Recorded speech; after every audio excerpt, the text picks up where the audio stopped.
Dr. Tony Cooper. Wow, what a really, really, really great conversation with Dr. Tony. Dr. Tony is a psychologist. Very interesting backstory or origin story, as the kids like to say. In a family, went to Catholic school, learned structure and discipline were the two greatest things she said she took from school, but had an early connection with Jesus at age 16. She talks about what it was like and how the relationship grew to where she is now. She's been practicing for over 40 years. The difference between a psychologist and a psychiatrist, her view on discipline itself. Very, very interesting, very unique. Really enjoyed the time with her. She's an author as well, podcaster.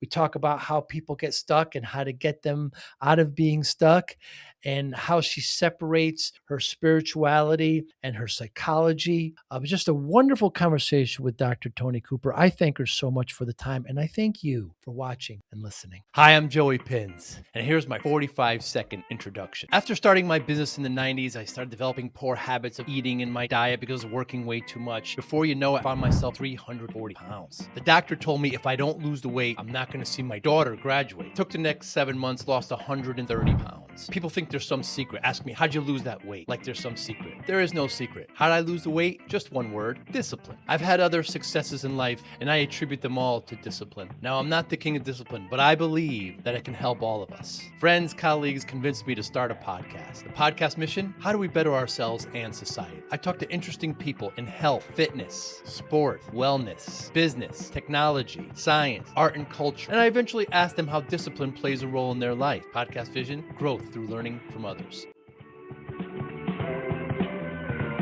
One you'd like to, Dr. Tony Cooper, thank you so much for your time today. What do you like better if you had to choose, if you had to do it today, pickleball or ballroom dancing? Ooh, I think pickleball. Really? Yeah. I've been doing ballroom dancing way longer. I see. But unless you have a partner you're sort of into, it's not as much fun. No, you're talking about pickleball or ballroom dancing? Ballroom. Oh, I see. Because you could almost say the same thing for pickleball, I guess, right? If your partner... If you like get along with the person you play with, that's good enough. That's right. But if you have somebody touching you, and sometimes you have to do things that are, I mean, even in social dancing, it's not like television. You're not like glued to each other half naked. It's like way different, like at a wedding or something. Sure. And in pickleball, as long as you stay out of that kitchen, you'll be just fine. How did you get into ballroom dancing? I knew I needed a hobby, and I was part of a singles group that some of the people did some ballroom dancing. And so, the guys always want to show you some steps. So I thought, wow, this is sort of fun. And then I just started getting into it for another hobby of something to do, because, I need hobbies that don't use the brain, that do other things. So I just sort of got into it, and then I learned another dance, and then it just sort of took off. In this fast-paced MSP landscape, how do you stay ahead? Introducing MSPinfluencer.com, your ultimate hub for MSP news, insights, and community connection, powered by Forza Dash. More than 75,000 MSPs subscribe to our MSP Influencer Pulse weekly newsletter, staying informed and ahead of industry trends. Tune in to emerging podcasts from Joey Pins and leading MSP voices, offering essential tips, powerful insights, and success stories. Explore our multi-authored blogs, crafted specifically for MSP leaders, delivering fresh perspectives and actionable strategies. Celebrate excellence with the industry-leading Forza Dash MSP Influencer Awards, recognizing innovation, leadership, and impact in the MSP community. Join thousands of MSP professionals who trust MSPinfluencer.com to grow their business and expand their networks. MSPinfluencer.com, where today's MSP leaders connect, collaborate, and conquer, all powered by the Forza Dash platform, helping MSP vendors work effectively with MSPs and helping MSPs grow. And your favorite dance? Samba. Yeah, samba. And why? Because is it liberating? What is it about the samba? Everybody loves the samba. The music is pretty upbeat. Mm, It's a tiny bit sensual, but it's not gross. right. And I just love the rhythm. Hmm. Yeah, the rhythm. The rhythm's gonna get you. Yeah, like you said, I've always wanted to try ballroom dancing, but you have to have a good partner, right? Well, or someone that's starting with you. Ah, yeah, So that's if you're it. both beginners, and people usually start with swing. That's a good Really? place to start. Yeah. I think it might be the easiest to learn. You can do it to quite a few different like kinds of songs. Whereas the more specialized the dance, you may only be able to do it to certain kinds of music. So swing is pretty good, cha-cha is pretty good, Cha-cha. hustle, those you can do to almost anything on the dance floor. Like if you just go to a regular place or a wedding and you like want to show off your moves. Mm. And there's always somebody leading and somebody following, correct? Well, the guy's supposed to lead, Right. and the leading is different steps from the following. Wow. So if somebody asks me, can I teach him to dance? It's like, well, not really, because I only know my part and your part is Right. not the same. And is it the opposite? His right, your left? Is it? There's definitely opposites, but sometimes they have to do extra things with their arms or their feet, which I don't learn because I don't need to be an instructor. But they're doing something different so that I know what I'm supposed to do. Hmm. Tony, what pulled you into psychology? Oh, a lot of things. Very dysfunctional family, which I'll talk a tiny bit about. Okay. I saw a movie that really influenced me. And there was a career day in 9th grade.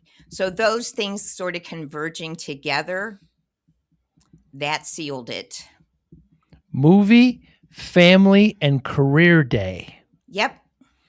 How do they intersect? Did you go to Catholic school by any chance? I did not, but I have plenty of friends that Oh. did.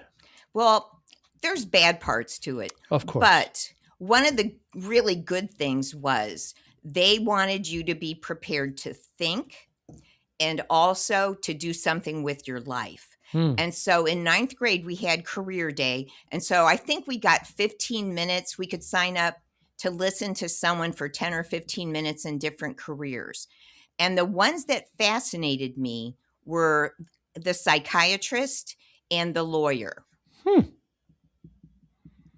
You could see how there's a kind of a parallel there. To me, they're very different. And One what is attracted you to attacking. those? One is attacking and one is supportive, but they both Interesting. can help you make money. But yeah, attorneys have to be pretty aggressive. I'm sure you know that. Of course. Yeah, yeah. And so you saw these two speak, and you shut off being a lawyer right away. Pretty fast. Maybe the movie was around the same time, and that really. And what movie is that? It was called Captain Newman, M.D. Wow, that sounds It's familiar. an old movie with Gregory Peck Okay. and Angie Dickinson. And he was a psychiatrist working with patients at a VA hospital. And the main patient had PTSD. And I ended up, when it was time for me to do my internship, I got an internship at the VA working with PTSD. So How do you like that? that was awesome. Yeah. And the difference between psychology and psychiatry? Psychiatry, people think psychiatrists do therapy, but mostly they do meds. Interesting. Psychology, we talk you to death. I hope not to death, Tony. Well, I use sort of extreme language. It gets the point across. It sure does. But then And- people remember the difference. Good point. And what is the difference between a therapist and a coach? My understanding is a coach is supposed to help you work on moving towards the future, whereas a therapist, a psychologist, we're going to dig a little bit everywhere, like what in the past is interfering with you meeting your goals. what emotions are you stuck in and where did that start? Because I can get you unstuck better if I know where it started. Hmm. And a lot of times people do know. And while you're studying psychology, how often do you use it on yourself? I mean, how often do you have to be kind of ground zero for everything you're learning? Well, I do everything on myself. Really? Yeah. Why? A lot of reasons. I mean, I think most of us know what's wrong with us deep down, whether we admit it or not. Hmm. And I didn't want to be certain things about myself I didn't like, I wanted to change. Other things I realized this is really a problem. I don't want to keep doing this. And so, you know, I think I would think most people use it on themselves when they know it. Just like people who read self help books, they're going to try to use it on themselves. Hmm. So a lot of it was I was unlearning dysfunction I grew up with. Hmm. Some of it was I just wanted to feel better. Who Oh, doesn't? yeah, of course. Yeah. I think we naturally want to be happy than sad. When Sure. you discover something that you don't like about yourself, how do you go about removing it and stopping it and unlearning it? How do I do it, or how do I recommend people do it? Is there a difference? A little bit. How so? Um, my faith is very strong. I Yes. had an encounter with Jesus Christ when I was 16. And so I usually start with kind of complaining to the Lord. Lord, I really hate this about myself. I'm pretty sure you don't like it either. Um, you're going to have to help me with this. And then when I notice things, I might confess them. Yeah, that was a bad attitude. I really, maybe nobody else knows, but I know. And then I use psychology on myself to get some traction. Hmm. Tony, let's talk about your at 16, how you interacted with Jesus. Tell me what happened. Okay. So, I had a pretty tumultuous adolescence. I don't know if anybody else knew, but I was pretty like extremely unhappy. Hmm. But on the outside, I was doing well in school. I was reasonably popular because I'm kind of funny, or at least I was then. And so, except for the people I told, no one would have known that I was really miserable. I felt very lost and I felt very helpless. So, I was raised to go to church, but I never felt sure that God was hearing me. Hmm. I would pray and I followed the rules that I learned, but I never felt sure about it. And this is sort of funny. I had noticed a big change in my brother about that time because I thought, wow, he needed to clean up his life. Although he wasn't doing much different than I was, Hmm. but he was my little brother, so I thought he should do better. But he shared with me that you could know for sure whether or not you are going to heaven, which I thought you just do your best and hope. And he showed me in the Bible that it says, if you have Jesus as your savior, then you have eternal life. And I thought, this is exactly what I want. So I prayed. I asked the Lord to be my savior and to start to direct my life. And I started some disciplines after that of reading the Bible and praying. Um, I So it changed the trajectory of my life. I started to feel more hopeful, started to have some direction, and made some changes in how I treated people and just lots of things. So again, about this encounter with Jesus, how so? How did you encounter him? Just through scripture? The prayer, really. I I see. didn't know you could have like a friendship. Ah. It's sort of like, I compare it a little bit to getting married, or like kind of like getting married. You can know somebody, but unless they're part of your intimate circle, um, it's a different relationship. And everything up till then had been intellectual of what I was taught to believe. This was relational. Wow. You've probably heard that before. I have, but at 16, it's interesting. So how has your relationship changed with Jesus since 16 years old? Or has it? It's changed. I would say it's deepened. Huh. I started off with a very performance orientation because probably a lot of reasons. I'm the oldest, and the church I grew up in was very strong on rules, rules, rules. And so I thought, okay, these are the new rules I'm supposed to follow so that Jesus is happy with me. Hmm. And then as I read the Bible, I learned more and more. I'm probably never going to do things right. And so I need his power to change me, and that he loved me even when I was messing up. I went through about a year, I would say, I think it was in my 20s, where I was really unhappy with my life and I didn't think there was anything I could do about it. And so I just told, every so often I would tell the Lord, I'm mad at you and I'm not talking to you. And that went on for about a year. And I thought, okay, this isn't getting me anywhere. So I sort of reconnected. It's like, I need your help. I don't like what's happening. Maybe you can give me some ideas. Now So you I were. guess Go I've ahead. become more real, I would say, I and see. more understanding of, a good parent loves you no matter what you do. They might get mad at you and you might get disciplined, but they don't stop loving you. And that is, I think, more and more what I am still learning, really. Right. So you were mad at him because there was bad things happening in your life and you felt that he could have stopped them from happening. Yes, he could have. I say, but he wasn't. And so therefore you're But he mad at him. didn't. Yeah, I was like, okay, I'm pretty fed up with this now. And you've read plenty of recollections in the Bible with Job and with David, where they went through all these kinds of things, but it didn't matter. This was affecting you. And how could he let this happen? Hey, this was my life. Those Right. people are in the book. Good point. Those are just, yeah.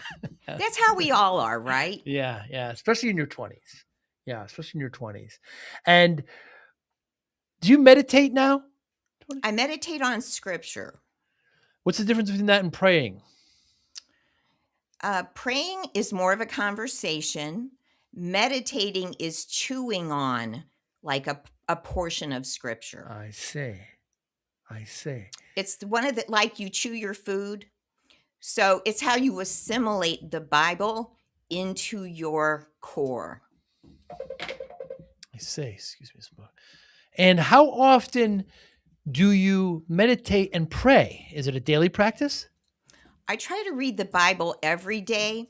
I don't know that I always meditate. I study. Sometimes I get kind of, I'm fascinated right now by how people develop spiritual discernment to detect like cults, false teachers, people who lie. So I've been studying more about what some of those words really mean. There's all kinds of simple tools where you can look up a word and see what it meant in the original. And it's usually there's way more depth usually than what the English translation is. Interesting. It just gives you a deeper appreciation for, oh, that's what that means. I just heard recently, I don't know which culture it was, but they have over 25 words for love. And, we love our parents. We love our dog. We love our meal. We love our jacket. We love the weather. It could be a lot deeper, and language does that. My father speaks Italian, so I do know some of that language. And there are certain phrases in Italian that just aren't in English. And I guess I could say the same for English and not in Italian too, but you do lose a little bit there, don't you? Mm-hmm. And what is the difference between being religious and being spiritual? I think being religious means you follow the rules of a religion.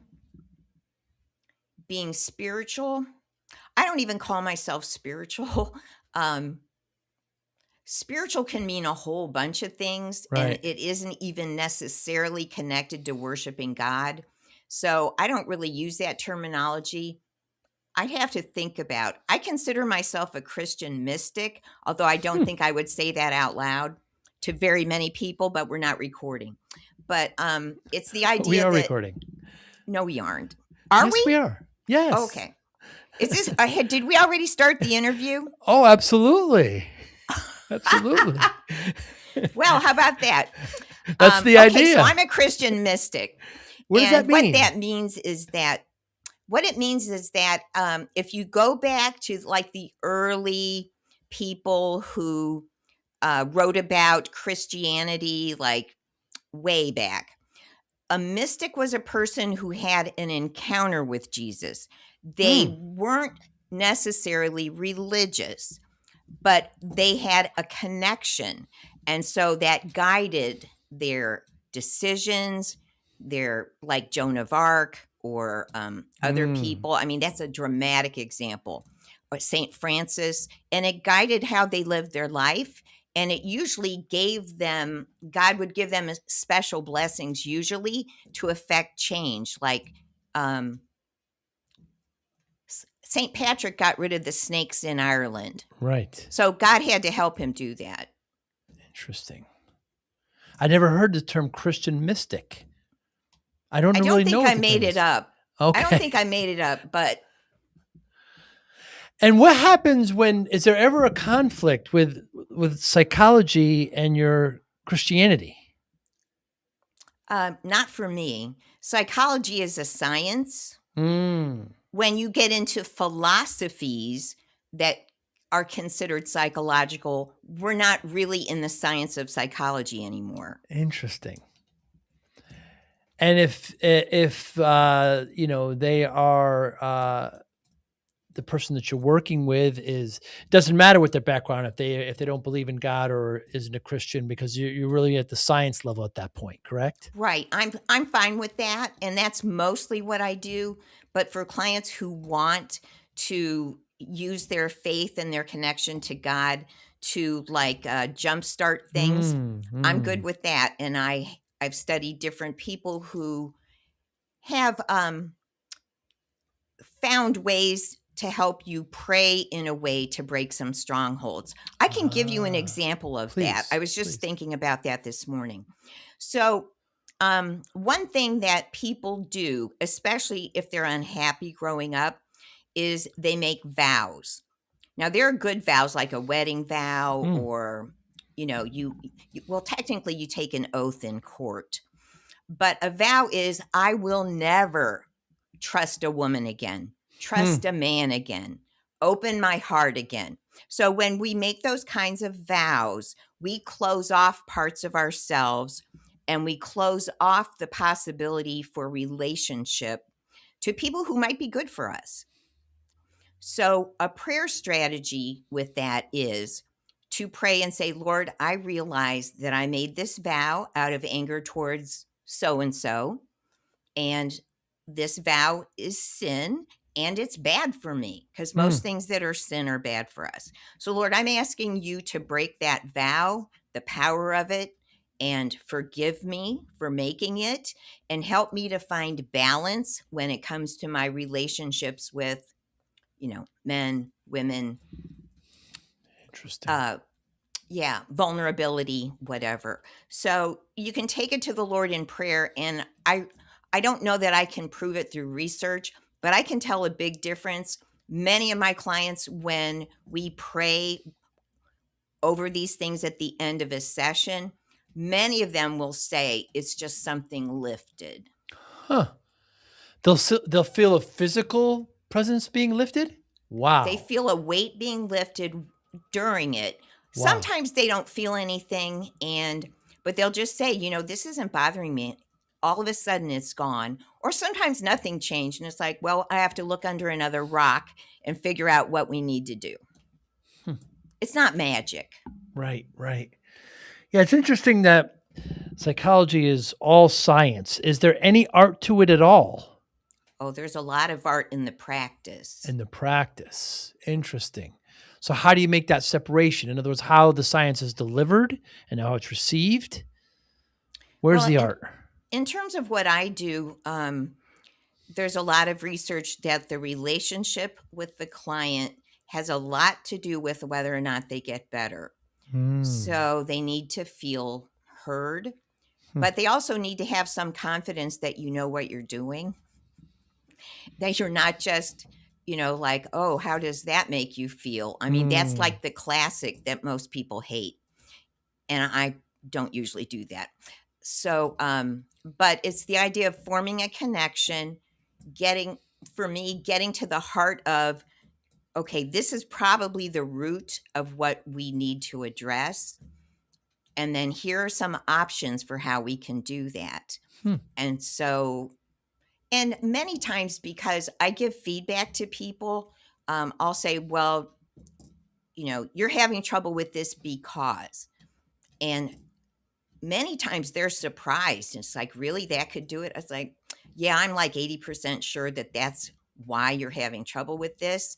And so when they realize that they can understand themselves better instead of just hate whatever it is about themselves they don't like, then people become hopeful. They trust me because I figured out something they couldn't figure out, and I give them options. So they're in charge of what happens. And we go at their pace. That, for me, that's how I practice. And I've been doing this for 40 years and I like it. And most of my clients like it. I won't say all of them. Is there a right and a wrong way to practice psychology? Well, anything unethical is wrong. Of course. Yeah, right. Those are probably the big ones. And that's when they're going to perhaps say they're going to commit any kind of harm. You have to report that, those kinds of things, correct? Yeah, and you don't take advantage of your clients. Like, you hear all kinds of stories about people who, like, in our state, there's a limit of how much, like, you can accept a gift of $20 or less. But if somebody's giving you a big, expensive gift, you can't accept it. And there's a lot of good reasons why you shouldn't. One is, if they've learned that you get love through, you have to earn love, you've just reinforced that I like you because you bought me a gift. Wow. Or I listen to you because you bought me a gift. Also, for certain personalities, there's strings attached to a gift. And you don't want strings. You want everything to be open and transparent, and no hidden agendas by the therapist or the client. No such thing as a free lunch. When you're working with these people, with your clients, what are some of the common areas where people get stuck? I would say guilt is a really big one. Guilt.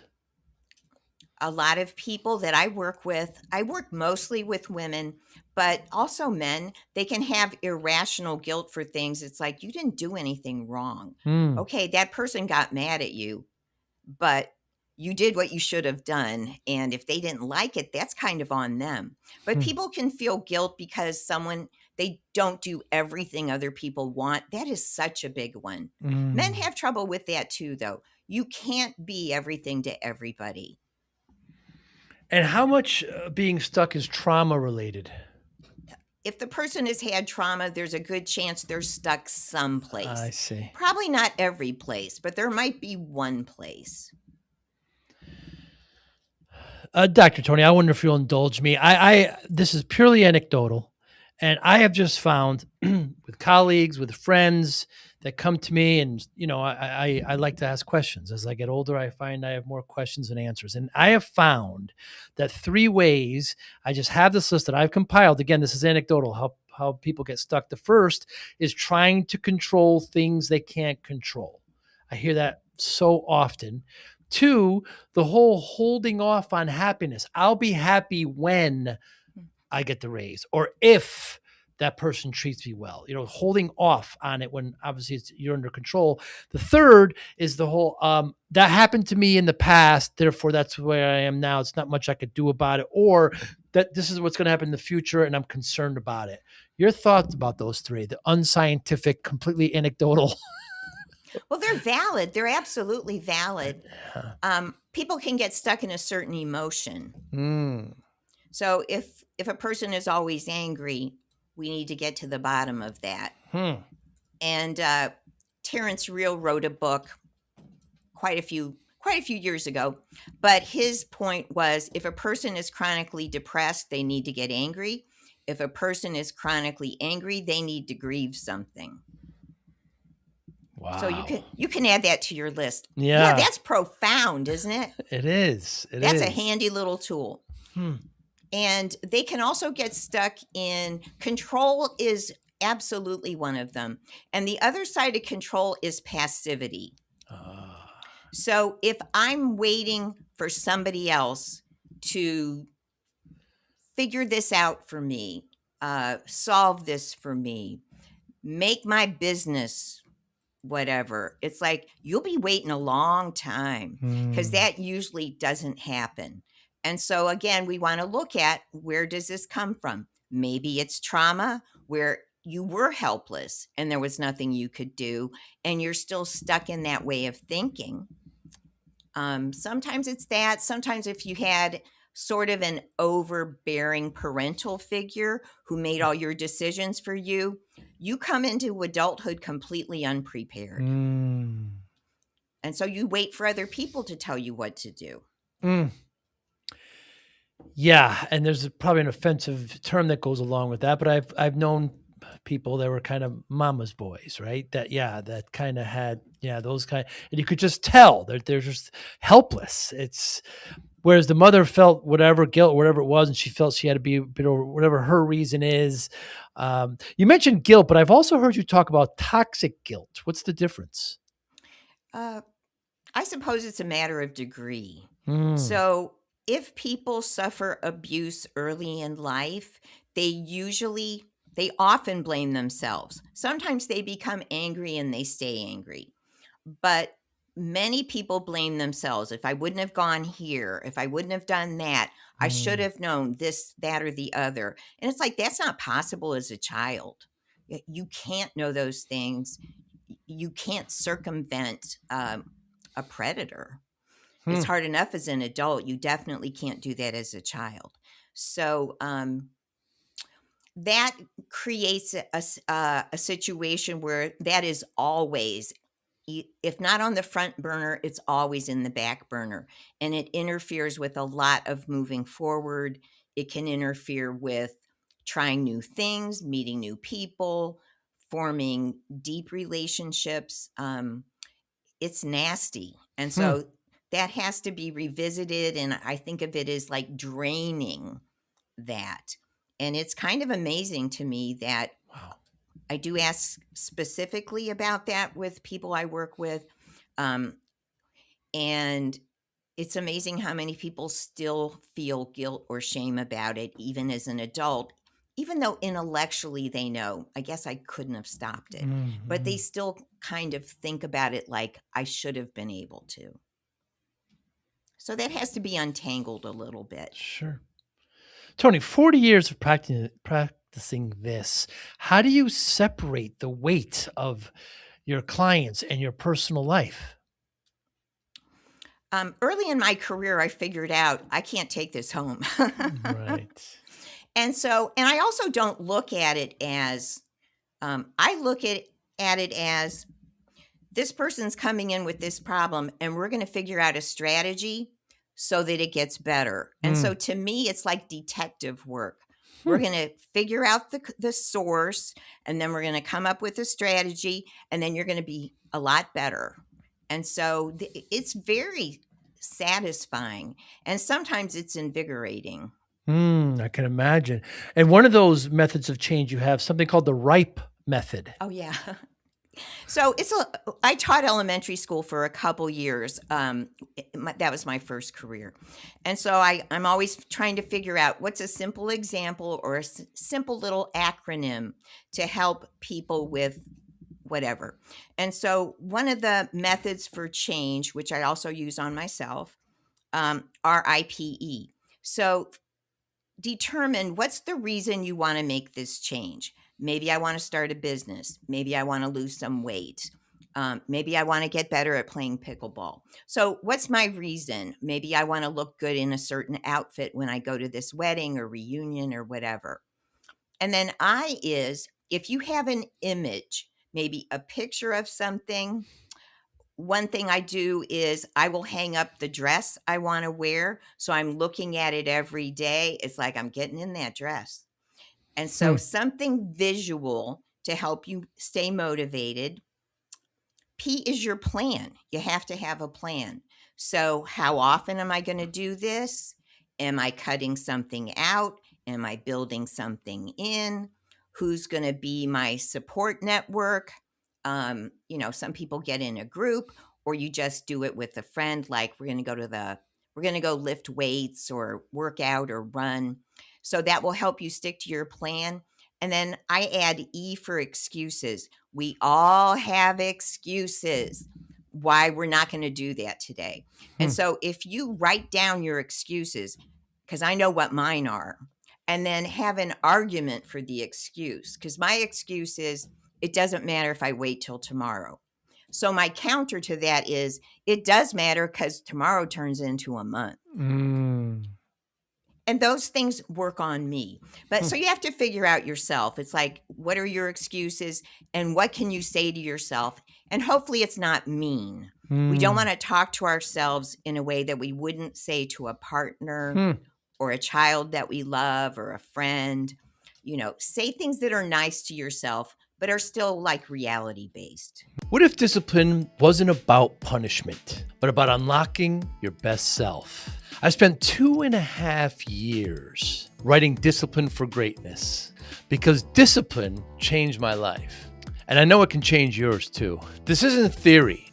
Inside, you'll find real, practical steps you can use immediately to focus better, build stronger habits, reduce stress, accomplish your goals, and bring more balance to your life. Whether you're trying to get healthier, improve your career, or simply feel more control, this book gives you the framework. Start today. Grab your copy of Discipline for Greatness at joeypins.com/book. Thank you. It is important how we talk to ourselves. That's really, I have friends who call, idiot, or, they just, they just kind of, it's not healthy long-term, is it? No, I have to catch myself all the time. Especially when I miss a shot at pickleball. Yeah. That's Darn like, it all. Right. Yeah. I try not to swear. You're not supposed to swear at the Y. Right. And it's not consistent with my faith, but I am human. Yeah, of course. So then I have to okay, Lord, I'm sorry. I really wish I wouldn't have done that. And then say, all right, you'll do better next time. Figure out what went wrong. Maybe you're not positioning yourself. Why don't you try to position yourself a little differently?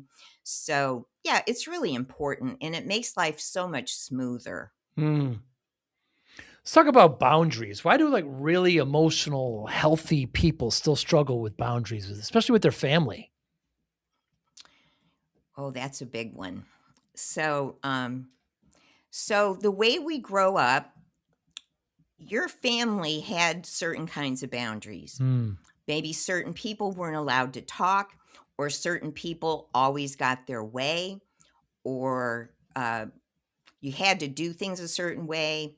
So you grew up with a set of rules, we'll say. So when you grow up, not all those rules are useful. Some maybe are and some maybe aren't. And so it's so embedded in our personality that it takes a lot of conscious effort of what isn't working, what could I do differently, and what keeps me from doing what I know would work better. And you know what? A lot of times it's guilt or fear. Yeah, that guilt really comes back. And I don't want you to take offense to this, but I find that many of my Catholic friends, guilt comes up a lot. Why is that? Well, I'm not a Catholic anymore. That's I'm a Christian right. mystic. You're a Christian. Yeah, good point. But you went to Catholic school, but you're not a Catholic anymore. What's the difference? So the good thing about Catholic school, I'll say, is it taught me structure and discipline. So that was awesome, and it served me my whole life. But not just the Catholic Church, but certain churches, and not even within a denomination is it always the same. Hmm. But certain groups use a lot of guilt to motivate compliance. Mm. So if your church, whatever it is, uses guilt to motivate behavior that they want, you either will rebel and throw it all away, or you'll be pretty prone to guilt. Mm. And so you have to untangle that a little bit.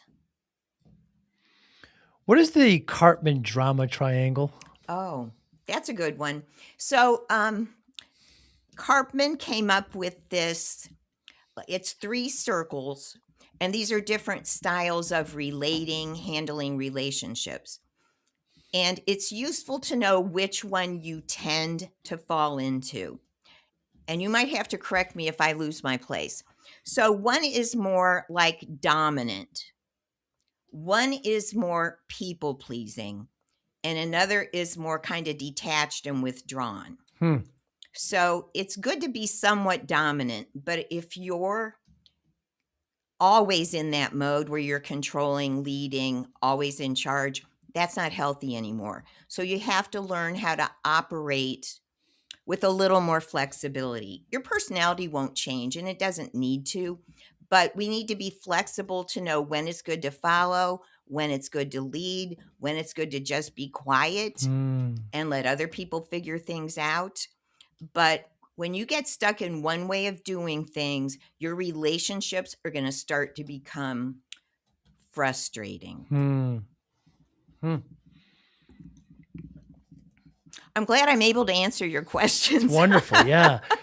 I have to imagine that many people you talk to, especially here in the States, they're feeling really overwhelmed and just stressed. We just people work hard and generally don't take very good care of themselves with their diet and exercise. And I mean, what do you do working with people just trying to stop feeling so overwhelmed? Well, a good place to start is those boundaries. Mm. That what am I trying to do that I don't need to do, that I don't have to do, that maybe someone else needs to do. Hmm. And so starting to trim back the boundaries and then looking at what we expect of ourselves. If we try to change too many things at once, juggle too many things at once, it's not really doable. We have to prioritize. Mm. And that might mean delegating. It might mean something has to wait. Mm. But we have to be reasonable in how we manage our goals. And, there's a lot of things I'd like to do, but there's only so many hours in a day, and I have to prioritize. Mm. So those are just kind of simple things to get people started. And then when we hit an obstacle, then we poke around it. All right, so is this a control issue?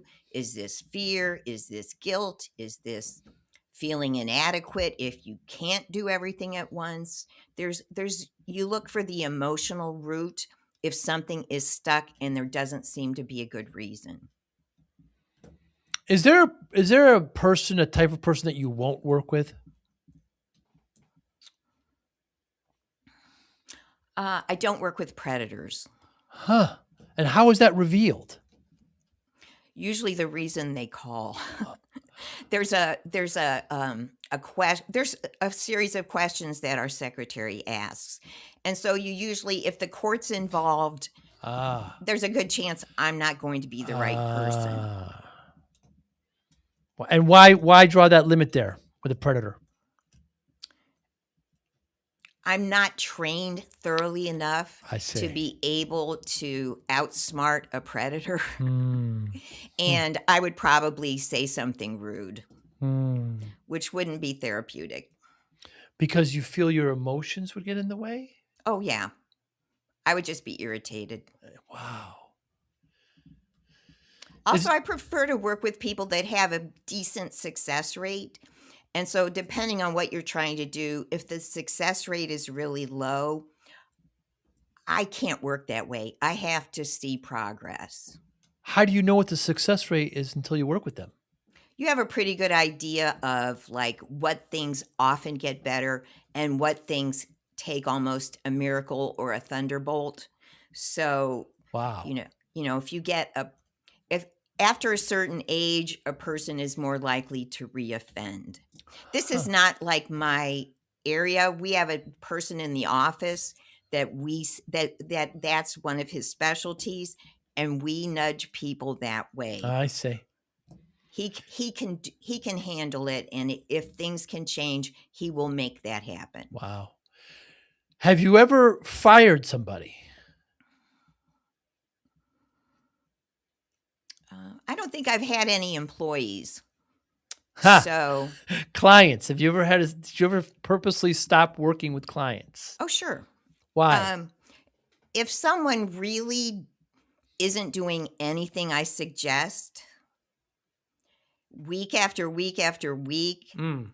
not even like a centimeter of effort, it's like I'm confused why you're coming, because I know we're not accomplishing anything, and I don't really understand, why you're scheduling with me. And there's usually like, their spouse is forcing them to do this. Ah. And as long as they go, they can do whatever they want and say, well, I'm in counseling. So there's usually some reason that has nothing to do with wanting change. Because see. I can handle it if people move slowly, that's fine. But when I see no effort and we're talking about the same thing for weeks, it's like that's not even ethical for me to continue. Do you work with couples? Some.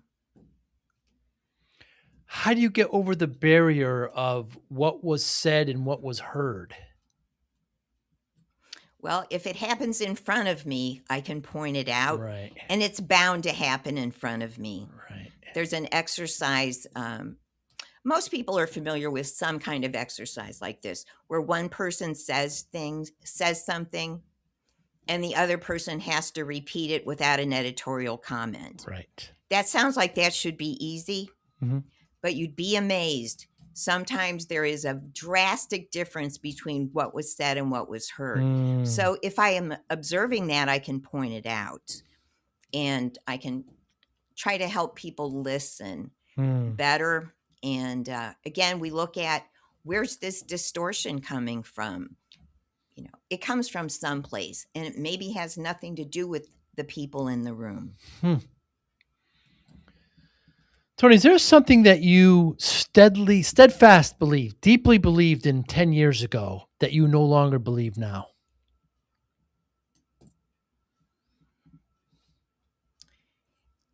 I can't think of anything. Do you find that you change your mind on topics? Not very often, but I know you always ask your guests that at the end. Yeah. So I have changed my mind about something in the last 5 or 6 weeks. You have? What is that? I'm a little more open to AI. What was the hesitancy? I think there's a lot of things about it that are scary. Yeah. And possibly like a doorway to some bad spiritual things. But I wanted to do some projects, and like I have some audiobooks, and there's one book I'd like to get on audio. And I thought, it takes forever to record things and then edit them. And I thought, maybe I'll try and see what AI can do. So it actually did an amazing clone of my voice. When I listen to the clone, it's like I would think it's me. Wow. But there are some issues with, like, it'll speed up for no reason. It'll get louder for no reason. It'll completely change pitch for no reason. So that's a little annoying. But I am open to the idea that there are aspects of it I can use to further my goals without becoming a slave to it, or just like where I mindlessly give tasks to AI instead of using my own brain. And that might be the challenge for people. Right. Right. Yeah, we don't know where it's going, but it's here. I mean, I guess that's the big thing. One of those things we can't control. It is here. Do you like being an author? I do. And what do you want the reader to come away with? Everything is self-help. So it's either a deeper connection to the Lord, unload some emotional baggage. It's usually one or both. Hmm. It helps us be more fully alive is the phrase I like to use. Fully alive. Is it less difficult, Tony, to heal when Jesus is there? When the Lord is there? I think so. Right. It does for you. But in your practice, you don't bring that up. If people want me to, I do. I see. Do they ask or do you? Usually at the end of the first visit, I'll say, do you have a faith or a philosophy that you follow that helps you? And then I usually find out. And then I offer at the end of the first session, if you would like me to pray with you, a blessing, I would be glad to do that. If you're uncomfortable with that, if that would be horrifying, I won't. And so then I pretty much know, like, they'll tell me, yes, I want that. That's why I'm here, or like, please don't do that. It was shoved down my throat as a kid. So it's like, okay, I know what we're going to do. Discovering triggers is something, isn't it? Because you never know, right? I've had friends like that. It's like stepping on a landmine sometimes, depending on how severe, right? I mean, they're just, oh man, I didn't know. It's we all don't know what we have, what's there. When someone is looking for or wants to work with a psychologist, Tony, what questions should they be asking? You want to know, is this person, this may seem simple, but a lot of people don't think to do this. Are they licensed? Are they licensed? What are they licensed as? Wow. Can they take insurance?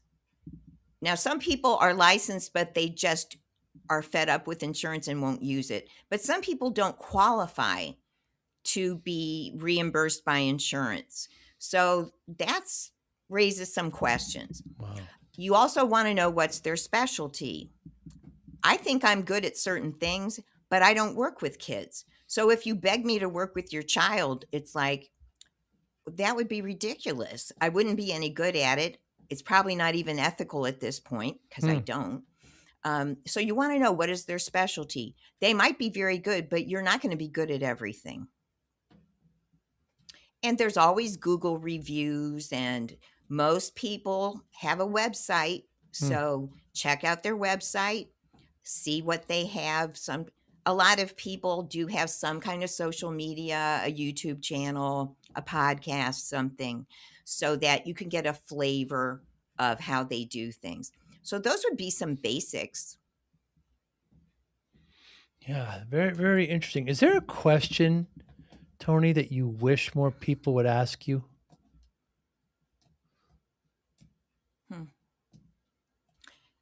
At work or away from work?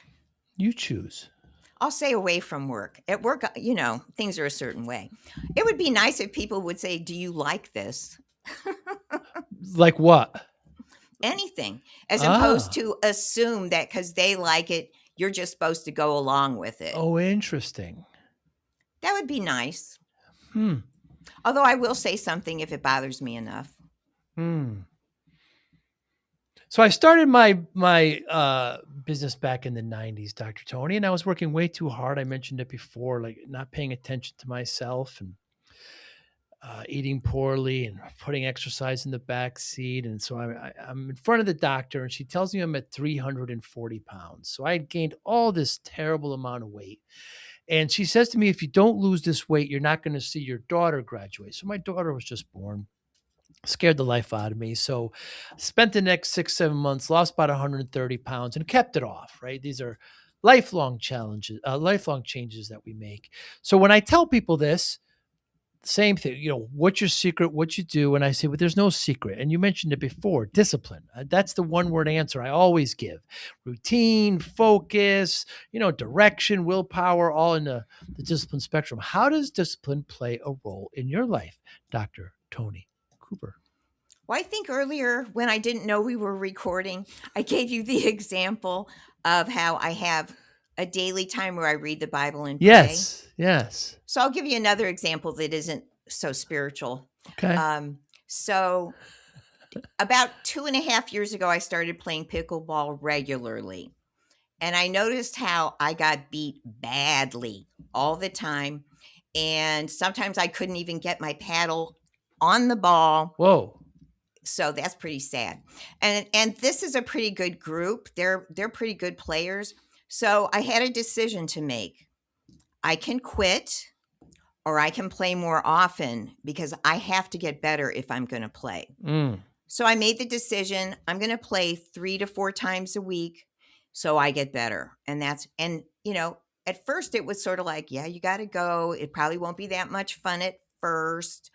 But it got to be fun pretty fast. And then it takes care of itself. Mm. But discipline is not fun at first. Interesting. But you have to have a goal. And then it will get easier. It will get better. But you have a reason you want to make a change. So you have to remind yourself of that reason. Like you knew it was your daughter. You mentioned at one point that Catholic school taught you structure and discipline. Are they synonymous?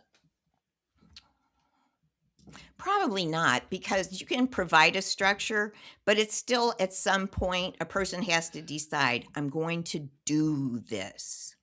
Like you can come up with a plan for someone, for another business, for someone you're mentoring, but if they don't work the plan. So the discipline comes with, you have to talk to yourself. It's like, all right, I'm going to spend, like a lot of people want to declutter.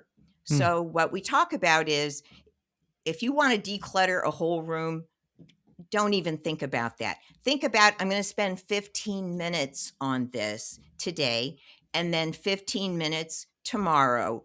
And so you put it in chunks that are manageable. So you come up with the plan you could really do. As a child, was discipline in the household, was discipline discussed or exemplified, or how was it treated, you believe, looking back? I learned it at school. It was really at school. And at the high school level, middle school, grade school, grammar school? So 1st through 8th grade, I was at a private school. 9th grade, I was also at a different private school. But there was more freedom because you're in high school. And then by the time I got to public school, my study habits were so good. And I was pretty disciplined and motivated in schoolwork. It was a breeze until I really got to graduate school. Wow. Because of the structure that you had, you were just able to continue in that pattern. Yeah. And we were taught to think, which I don't think they do anymore. I'm not sure about that. Give me an example when you say taught to think.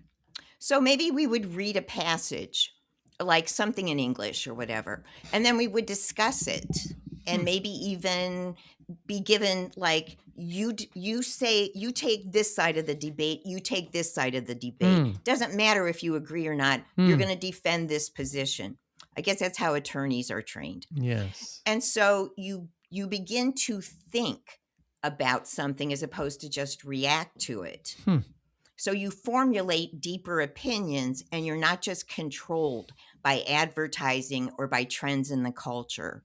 And I'll tell you, that's a really important skill in this day and age. It sure is. Sure is.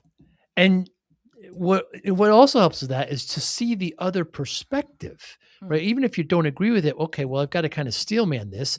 I could see why somebody would think this way, although I don't. I could see that we don't see it. We see so much polarization today, unfortunately, that people kind of dig in and don't want to see the other point of view. It's unfortunate. Yeah, that's a good point. You meditate, you pray, do you journal? If I have something really significant, I journal. Like if I feel really impressed with something that I need to pray about for myself, definitely. If there's a message that I think, wow, I really need to think some more about this, then I might make some notes. That goes in a certain journal. I also take notes when I'm reading, if I'm studying something that I want to understand better, like I mentioned, spiritual discernment. So I have pages and pages of notes from probably off and on the last year of different things I've studied, looking at what the words mean, trying to connect it with other like people that I've read that are talking about something very similar. So it just sort of pulls together different pieces so that I can think more clearly about it. Trying to figure out, Dr. Tony, that you when you make a decision, when you're forced to make a decision, or even not forced, but when you make a decision, I wonder how much of it is science versus art, because you're very scientific, you're a psychologist, you're very structured the way you just outlined, how you journal, your prayer, your meditation, but you also dance the cha-cha and the samba. And you also play pickleball, and you so when you make a decision, how do you ever rely on your gut? Are you talking about my personal life or work? Let's start personal. Work seems more scientific. I would say I think about things before I make a decision. So by the time I make the decision, I'm sort of okay with whatever it is, and maybe there's emotion connected to it. Mm, But I've learned early in life you don't make decisions based on emotion mm, because you might change your mind later. mm, So I would say it's a process. It doesn't happen right away. At work, it's sort of it's actually a little more intuitive at work hmm, because you are picking up whatever's happening in the other person mm, by whatever I say, how they respond. If they light up, it's like that was it. hmm, If they start crying, it's like, whoa, something's important here. And I'm also trying to stay in tune with the Holy Spirit because I will get ideas. It's like, there's no way that came from me. That was mm. like way more brilliant than anything I could have come up with. And I think, all right, I'm going to run it by this person and say, what do you think about blah, blah, blah? And they're like, oh my gosh, I was just thinking about that. So I know that was the Lord like helping me Wow. move an obstacle for somebody. Wow. So you have to be intuitive, right? You have to, people are communicating to you non-verbally when they're talking, and you have to be in tune with that. Yeah, and dance is sort of like that too because you're Mm, responding mm, to things. You're not talking. They're not telling you like football, we're going to do this, we're going to do that. Hopefully they're not doing that. Um, you are responding to what is happening from the other person. And there's not a lot of thought involved. It's I don't know what the word is for that. It's mm. dynamic. It is dynamic, yeah. I'll give kind of the trivial an example. So I like to play golf, and so the ball's at 150 yards. It's got a slight lie upwards. There's barely any wind. The pin's in the middle. So all the variables are telling me 8 iron. But you know what? I asked my gut at the very end, and the eight's not going to get there. I'm going to go with the 7. So I just kind of create all the facts and then just ask the little guy inside. Now that's kind of a trivial thing, of course. Well, maybe not so trivial depending on the day, but still that's kind of my process, but it doesn't seem it's yours at all. I would say most of the time, no. Right. You've pretty much made up your mind as you're building the facts. It leads to a very logical conclusion. Right. You're pretty much confirming at that point. Fascinating. What motivates you, Tony? I like creating things. I Hmm. like seeing people get free. So, and I like playing pickleball. So those things get me up in the morning, Hmm. and every day's different. Creating things. Give me an example. Like a book is a creative process, Ah. a video is a creative process.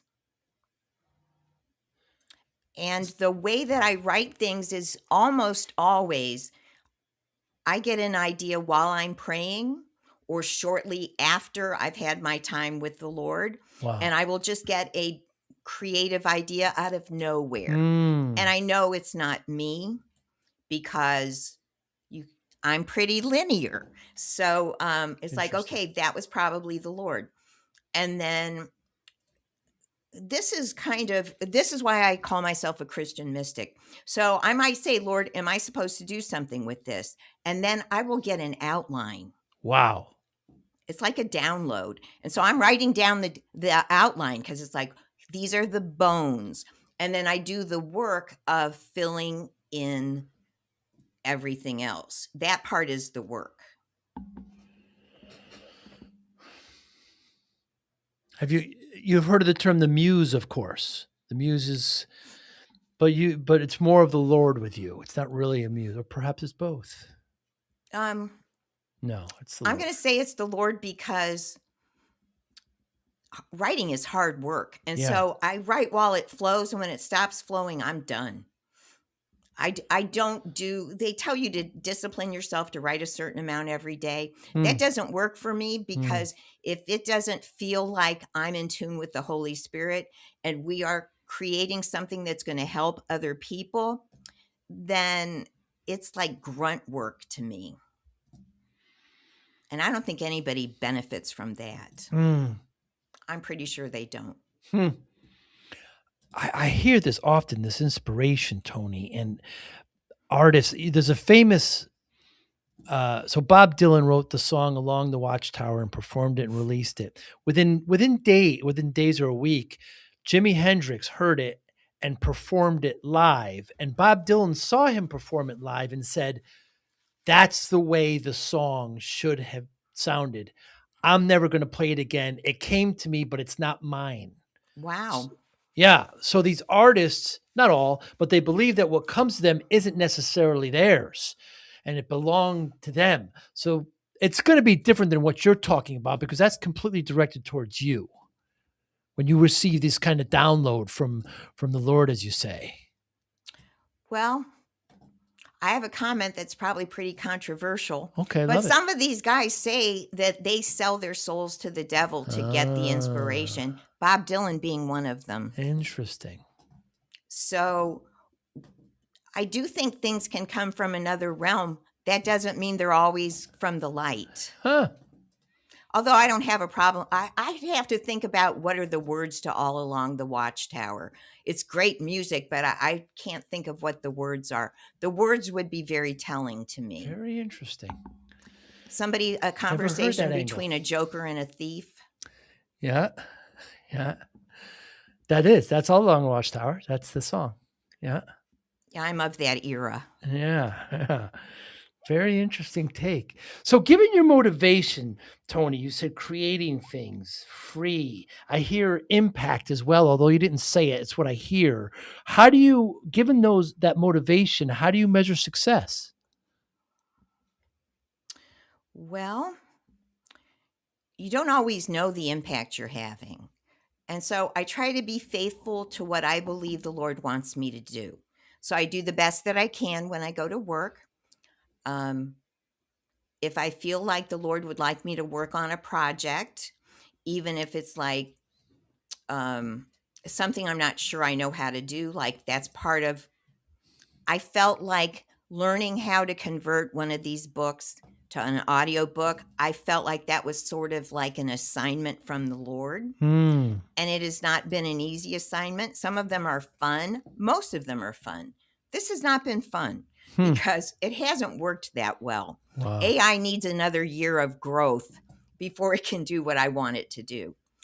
But, and so when I hit different, I think I'm still answering your question. When I hit different roadblocks, it's like, okay, I don't know what to do here. I've done everything I know. I've watched these tutorials.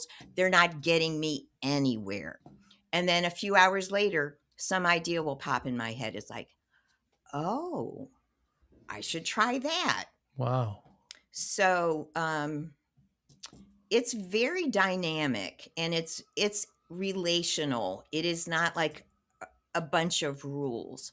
So I guess I have parts of my personality that are pretty structured and orderly, but I do have ideally we all have some of both, some of the more free flowing, more of the kind of, I don't know, what's the word? Fluid? Yes, which I'm not very much.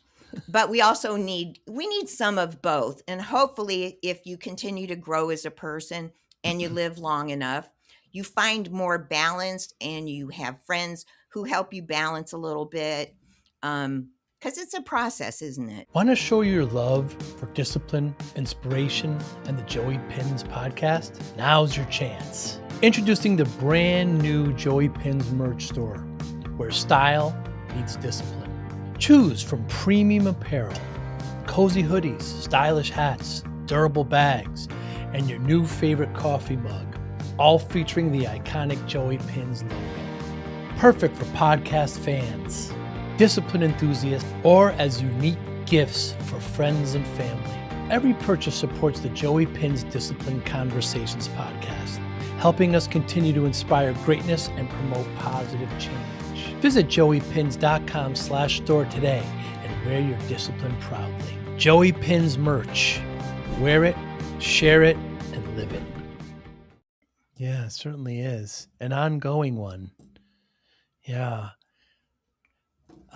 I really, really appreciate your perspective, Dr. Tony. I appreciate it so much. And I thank you so much for your time today. Anybody watching or listening and they want to get in touch with you, what's the best way? Go to my website, drtonycooper.com. Everything I have a lot of blogs. I have a podcast. I have a Yeah. YouTube channel. I have a bunch of books. You can find everything on there and kind of peruse what looks interesting. DRTONI, Tony Cooper with 2 O's. I appreciate it. Next time I'm in the general Ohio area, perhaps we'll get a cup of tea. I would be very open to that. There's a place very close to where I live. Very good. Thank you so much. You be well. Thank you. You too. Thank you for listening and or viewing Joey Pins Discipline Conversations. Please share this episode with 1 or 2 of your friends who you think may benefit from the episode. Our website, www.joeypins.com. There you'll find lots of resources and you could join our mailing list. Please follow us on all our social media, Instagram, Twitter, and Facebook. Podcast information, the video version of our podcast is on YouTube. Please subscribe. Audio is on all major podcasting platforms. Please follow them. And if you like it, please consider giving 5-star rating. Would really appreciate that. Thank you again for listening or watching Joey Pins Discipline Conversations.